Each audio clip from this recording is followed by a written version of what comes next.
I really want him to work less. I wish he would stop working so hard because he's fucking up the country every time he's working. This episode and others like it are made possible by the generous support of my patrons on Patreon. If you'd like to help me produce more content like this, consider becoming a patron at patreon.com/secondthought. Red or blue, left or right, Democrat or Republican. 21st century American politics are dominated by just two options. Having such a limited pool of political stances to choose from has fostered a kind of team sports mindset in the US. Republican and Democratic voters often despise each other and will vote for their team no matter what. And it would seem that elected officials feel the same way about their across-the-aisle counterparts. But how different are the two major parties really? In this episode, we're going to take a brief look at the Republican and Democratic platforms and consider whether creating a third major party would make a difference. Before we get into the differences and similarities between the two major camps, let's take a stroll along the Hall of Forgotten Parties. Over the course of the country's history, there have been quite a number of smaller parties, and some have even won campaigns below the federal level. Today, the three most prominent minor parties are the Green Party, the Libertarian Party, and the Constitution Party. The oldest among... Okay, two things I have to say about the Libertarian Party, specifically Joe Jorgensen. Guys, I hope people stop asking me about this shit now that the Libertarian Party announced Supreme Court justice picks, and one of them was Alan Dershowitz. Please stop asking me about the Libertarian Party and what I think about them. Okay? The Gold Party. Party of Gold. Party of the Dersh. Please. These is the Libertarians. They've officially been around since 1971 and boast a membership exceeding 500,000 people. As of 2019, Libertarian Party members held 176 minor positions across the country. A couple of the more prominent members are former presidential candidate Gary Johnson and Justin Amash, a former Republican who switched parties, making him the first Libertarian Party congressman.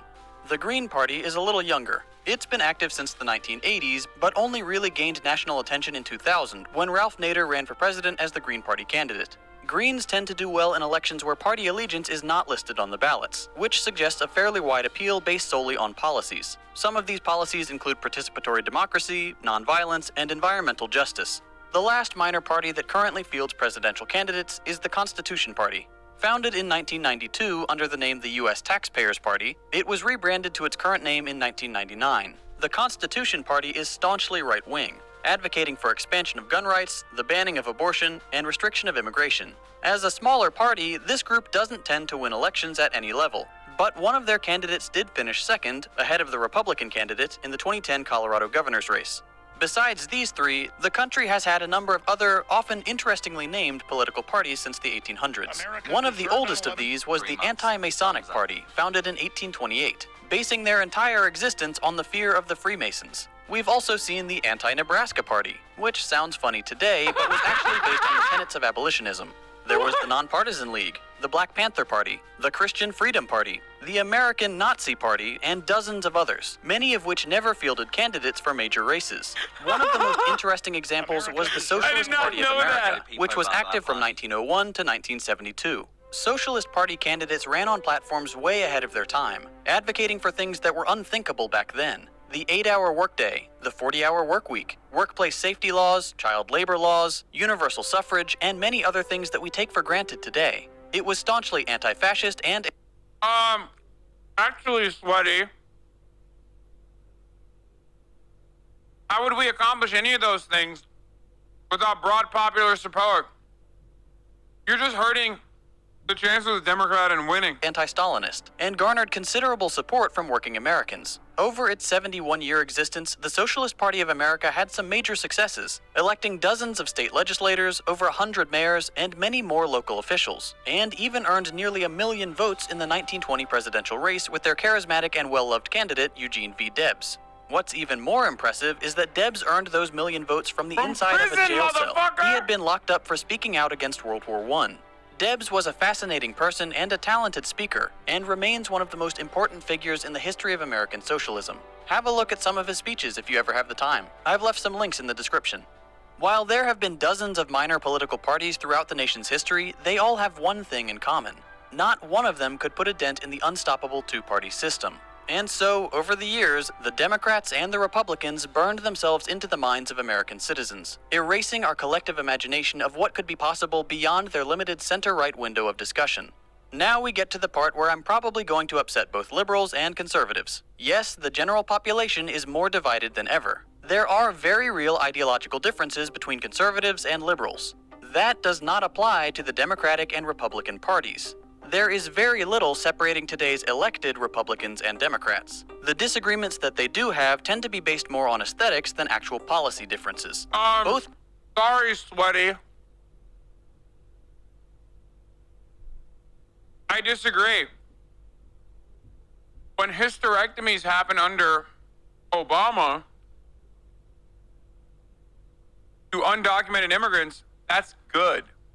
When hysterectomies happen to undocumented immigrants under Donald Trump, it's bad. What don't you get about this?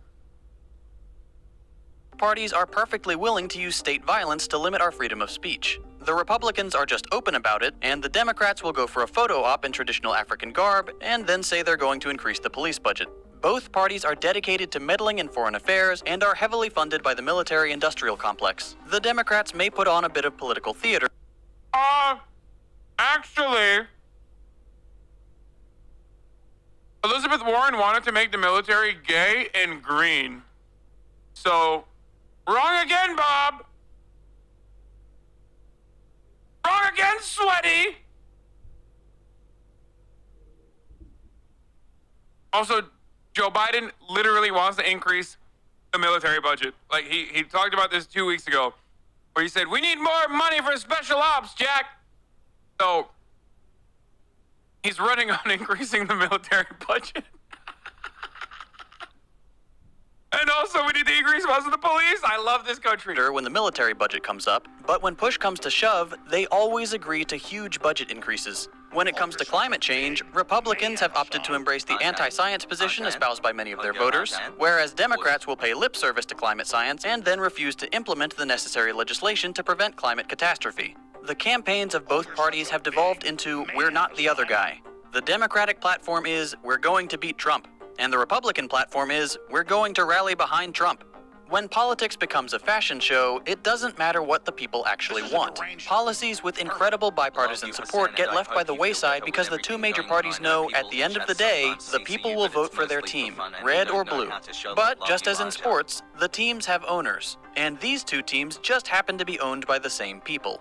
Fossil fuel companies, pharmaceuticals, defense contractors, the world's worst offenders when it comes to pollution, addiction, war, and needless suffering, they fund both the Republicans and the Democrats. Republicans don't even try to deny it because much of their base doesn't care. Many Democrats, on the other hand, are having to find more secretive ways to accept massive donations because their base is very anti-corporate money. Every 2020 Democratic presidential candidate swore off corporate donations. But, surprise, surprise, they all found ways around that promise. Even my beloved Bernie Sanders accepted a bit of corporate money, though he was far better than the rest. This brings us to the most important fact of modern politics. Because of how willing both parties have been to accept corporate donations, they are now completely reliant on those funds to run competitive campaigns. If one party declines tens of millions of dollars from Lockheed, Exxon, and Merck, they'll be outspent 1,000 to 1 and risk losing the election. The corporations donating to the two parties understand this. Spending millions of dollars to boost Democratic and Republican campaigns isn't charity, it's an investment. What do they get in return? Policies favorable to their respective industries. Ever wonder why we don't get real, impactful climate change legislation even though it's supported by the vast majority of Americans? Because fossil fuel groups spend billions of dollars every election cycle to help elect candidates from the local level all the way up to the presidency. Once elected, those politicians are then on the hook to live up to their promise of favorable policy, which means easing restrictions, spreading misinformation, or signing lucrative contracts. Contracts with Lockheed or Boeing means keeping the country in a perpetual state of war so they can develop and sell new weapons and tools of war. Policies favorable to Exxon or other fossil fuel groups means invasive new pipelines, the dismantling of climate regulations, and enabling even more disastrous climate fallout. Pharmaceutical companies want distribution rights to the eventual COVID vaccine, or to be able to pump more addictive opioids into hospitals and pharmacies. And the billionaire executives leading all these industries want tax laws that will benefit them, allowing them to amass even more wealth, while leaving almost every single American to fight over scraps. This is why we've been at war for decades. This is why we're seeing record heat waves, flooding, and destructive weather. This is why you can't go to the hospital without going bankrupt. The two major parties are completely bought and paid for. We don't really have a choice at all. We either elect a corporate puppet with a red tie, or a corporate puppet with a blue tie. So what do? If both parties represent the same interests and they don't care what the people want, what options do we have? Can we reform the parties at the ballot box? Can we push politicians in the desired direction? Maybe. But if past election cycles are any indication, candidates will make big promises and then capitulate to their donors after they're in power. What about a third major party? Could that be possible? That's a difficult question to answer. The history of the United States is full of fledgling parties that never really made it off the ground. A few have had decent success, but could a third party really unseat a president backed by billions of dollars of corporate money? That's exactly what a new group called the Movement for a People's Party hopes to find out. On August 30th, 2020, 400,000 people tuned in to watch an online convention for a new political party opposed to corporate interests. Following the appalling train wrecks of the Democratic and Republican national conventions, a lot of people, myself included, were curious to hear what the People's Party was about. The convention featured a pretty impressive slate of speakers, from former presidential candidate Marianne Williamson, to national co-chair of the Bernie 2020 campaign Nina Turner, to Cornel West, Jimmy Dore, Jesse Ventura, and many other labor leaders, activists, and average Americans frustrated with the toxic two-party system. After a formal vote to establish an official party, the movement announced their intention to draft a platform, get on local ballots, and field candidates for the 2022 midterms and hopefully the 2024 presidential race. Now, history has shown us that third-party candidates struggle against entrenched forces like the Democratic and Republican parties. But if there's anything that could give a new party a foothold, it's the horrific state of the country and the fact that we've been offered two of the least appealing presidential candidates in history. I think a message that puts average people over the interest of billionaires and the world's most destructive corporations could really resonate in today's political climate. Will it be enough to force their way into the national conversation? That remains to be seen, but I really hope it is. I would love the opportunity to vote not for the lesser of two evils, but for a candidate who actually represents the will of the people, and I don't think I'm alone in that. I mentioned at the beginning of this video that this kind of content is supported by my patrons on Patreon. Political content, while very important, is something that sponsors won't touch. In order to pay the bills and keep this channel running, I rely on AdSense revenue, sponsors, and donations from generous viewers. By producing explicitly anti-capitalist content, I lose out on both sponsors and AdSense. If you enjoy the kind of video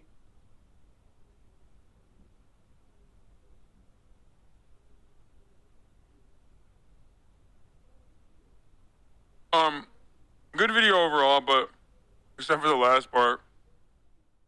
Evil